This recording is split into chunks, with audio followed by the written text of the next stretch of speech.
Então eu quero te convidar a abrir sua Bíblia em dois textos. Primeiro é Evangelho escrito por Marcos, capítulo 14.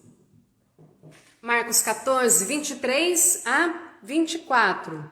Esses três versículos que falam sobre a instituição da ceia do Senhor.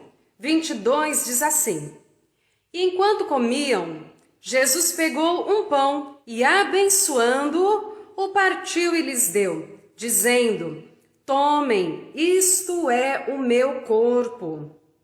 A seguir, Jesus pegou um cálice e, tendo dado graças, o deu aos seus discípulos, e todos beberam dele. Então lhes disse: Isto é o meu sangue, o sangue da aliança derramado em favor de muitos. Amém. E agora nós vamos para o Evangelho escrito por João, João 1, o versículo 29. João Batista que fala nesse texto. Ele disse assim: No dia seguinte, vendo que Jesus vinha em sua direção, João disse: Eis o Cordeiro de Deus que tira o pecado do mundo. Amém. Que Deus continue falando conosco, em nome de Jesus. Nós já falamos um pouquinho sobre refeições no início do culto, quantas coisas podem ser celebradas com um almoço, uma janta, a família reunida na mesa, que comunhão que acontece ali, quantas coisas, um renovo das forças, além de renovar a força física, há um renovo emocional também e espiritual, que a gente precisa aprender a preservar. E uma refeição, ela mexe com o nosso físico. Pensa comigo, para algumas pessoas, para ver uma mudança, ela alcançar um objetivo que ela está procurando há muito tempo, basta que ela acerte a sua refeição. Retire algumas coisas, coloque outras, receba orientação de um profissional, por exemplo, uma nutricionista, um nutricionista, e aí a transformação acontece na vida dela por causa de uma refeição. Então tem tudo a ver para a gente poder estar aprendendo e conhecendo mais do significado da ceia. Quando a gente leu Marcos 14, nós vimos que na refeição, Jesus fez uma interrupção e fez um gesto novo. Marcou aquele momento, deu graças e serviu o pão. Deu graças ali e serviu o cálice de vinho. O que ele está fazendo? Instituindo a ceia.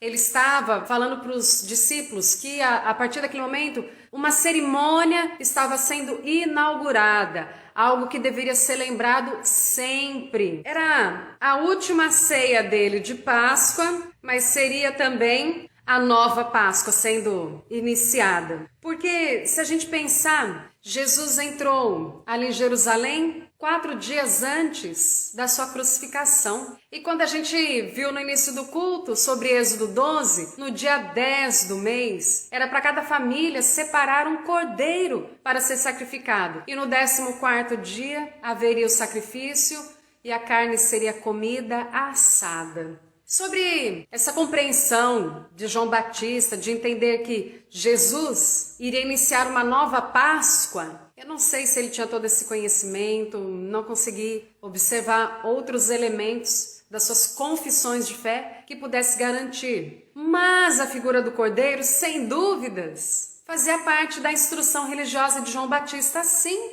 Então, ele percebeu que havia um tipo de sacrifício, de repente um tipo de doação, que estaria sobre Jesus, possivelmente. E hoje nós vamos celebrar a Santa Ceia, celebrar essa nova Páscoa, essa nova aliança que há no sangue de Cristo. Como ele disse, o pão simboliza o seu corpo e o cálice simboliza o seu sangue que foi dado por nós. E a gente leu João 1:29, que é um testemunho de João Batista, quando ele vê Jesus chegando, vindo ali próximo dele, e fala: Eis o Cordeiro de Deus que tira o pecado do mundo. E João pregava batismo de arrependimento para perdão de pecados. Então ele estava vendo uma solução em Jesus e ele confessou quem era Jesus no seu entendimento. E eu quero te convidar que a gente possa refletir sobre esse testemunho de João, nos preparando para a celebração da ceia. São 4 momentos, 4 perguntas que a gente vai fazer para o texto. A primeira pergunta é: quem é Jesus? como que João o apresentou. Eu peguei umas anotações de Russell Shedd, doutor do Novo Testamento, que deixou para nós uma Bíblia comentada, e vou fazer algumas adequações na linguagem. Mas ele disse: o Cordeiro da Páscoa era o sacrifício aceitável, era aquilo que Deus queria que acontecesse, que ele pediu, que a gente viu em Êxodo 12. Deus mesmo tinha instituído um cordeiro para ser entregue como sacrifício. E Jesus é a nossa Páscoa. Com estas palavras, Paulo testemunha também na primeira carta aos Coríntios, capítulo 5, versículo 7, ele diz isso. E João está confirmando, ele é o Cordeiro de Deus. Então tem sim lembranças da Páscoa quando João vê Jesus. O Cordeiro tinha que ser sem defeito e Cristo cumpriu essa exigência. É um testemunho de Pedro também que diz: não houve pecado, e sem pecado Jesus condena o pecado na sua carne. Ele é o Cordeiro sem defeito. Aquilo que era exigência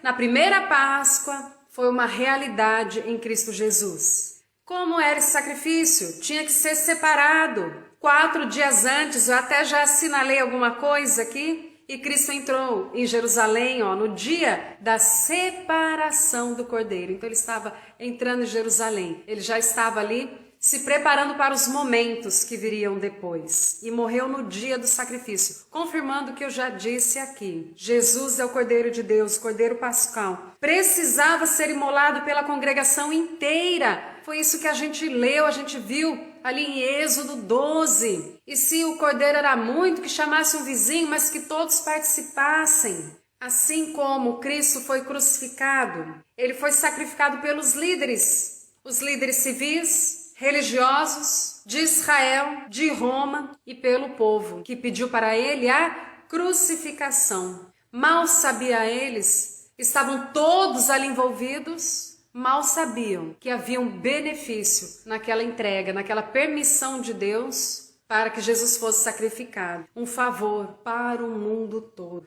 para mim e para você. Como a gente viu também em Êxodo, nenhum osso do cordeiro poderia ser quebrado. E João 19, os versículos 33 e 36 falam disso, que os soldados se aproximam dos crucificados. Lembra que tinha uma pessoa crucificada à direita de Jesus e outra à esquerda?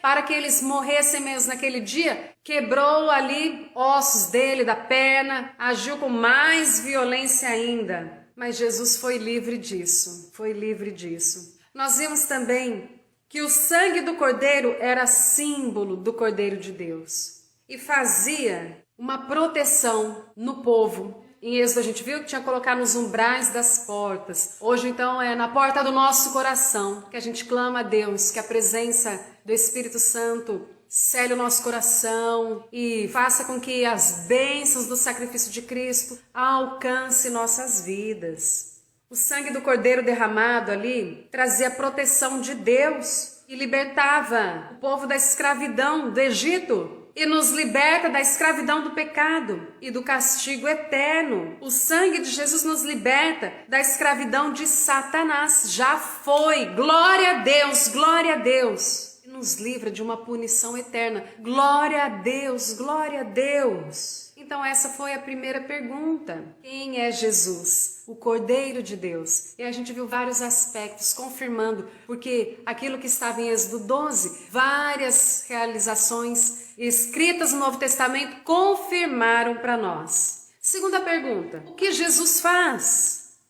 Isso ajuda a gente a entender a obra de Cristo. Jesus tira o pecado do mundo, não foi isso que João falou? Eis o Cordeiro de Deus que tira o pecado do mundo. Eis o Cordeiro de Deus que tira o pecado do mundo. E o pecado era o grande problema nosso. E nós não tínhamos como resolver sozinhos. Como convencer Deus que Ele deveria nos fazer livres da culpa pelas coisas que a gente fez, movidos pelo mal, pelo egoísmo, pela vaidade, ora por uma coisa, ora por outra coisa. Quando a gente observa a realidade do ser humano, nós encontramos evidências da vida distante de Deus. É solidão, é falta de sentido para a vida, feridas emocionais não curadas, não deixou Deus tratar ainda, guiar, dificuldade no relacionamento com outras pessoas, fraqueza de significado da família, Fraqueza no significado de autoridade, honestidade, respeito, envolvimento com vícios diversos. Tudo isso são evidências da vida distante de Deus. Não quer dizer que tudo se resolve como uma mágica. Deus liberta. Agora tem coisas que são tratadas, como a gente já aprendeu, cura é um processo. Então tem muitas coisas que são fases, estágios de aprendizado e de libertação, de cura. Jesus estava para romper com vícios. Romper também com paradigmas, outro jeito de pensar. Não precisa ser da forma que estavam imaginando,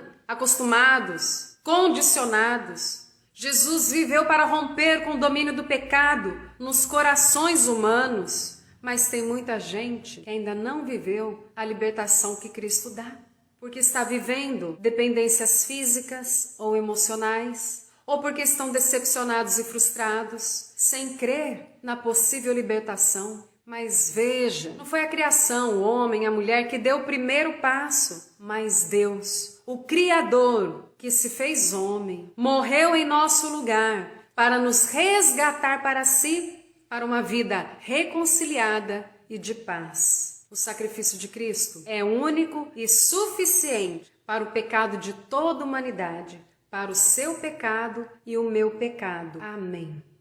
Amém. Vamos nos aproximar com fé. Então Jesus é o Cordeiro de Deus que tira o pecado do mundo. Vamos para o terceiro momento. O que se espera de nós? Essa seria a terceira pergunta. O que se espera de nós? Que reconheçamos Jesus como o Cordeiro de Deus, da mesma forma que João reconheceu.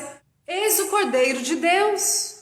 Reconheçamos no nosso íntimo, dentro do nosso coração, profundamente, que foi por você, por mim, que Jesus morreu. Que seja a sua experiência com Deus. Que você tenha o testemunho do Espírito Santo no seu coração, confirmando que seus pecados estão perdoados em Cristo Jesus.